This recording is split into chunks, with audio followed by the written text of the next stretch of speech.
একটা রিক্সা বানায় কেমন ভাই, যে রিক্সা নিরাপদ। আমার চিনি পাশে একটা রিক্সা বানাইছে, অটো রিক্সা বানাইছে, সেটা তোমরা ভাঙ্গায় দেবা, সেটা বন্ধ করে দেবা। তোমরা একটা বানাও সরকারের মেগা প্রকল্প, মেগা প্রজেক্ট। আমি চ্যালেঞ্জ করে বলছি, শেখ হাসিনার কোন মেগা প্রকল্প মেগা এমপ্লয়মেন্টের জন্য তৈরি হয় নাই। শেখ হাসিনার কোন মেগা প্রকল্প মেগা কর্মসংস্থান করে নাই।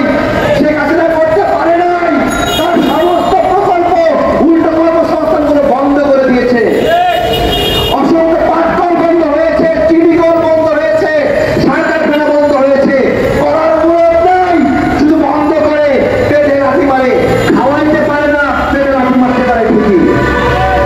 আমার দেখা যত মেগা প্রকল্প আছে সবগুলো শেখ হাসিনা ওবায়দুল কাদেরের যে নেতা কর্মীরা রয়েছে তাদের বিলাসিতার জন্য। ওই এক্সপ্রেসওয়েতে রিক্সাওয়ালারা উঠতে পারে না, ওই এক্সপ্রেসওয়েতে গরিব মানুষরা উঠতে পারে না, ওই এক্সপ্রেসওয়েতে এলিভেটেড এক্সপ্রেসওয়েতে বড় লোকদের আনাবো না। তাহলে যদি বড় লোকরাই যদি চড়ে তাহলে বড় লোকের টাকা দেবা না, তাহলে গরিব লোকের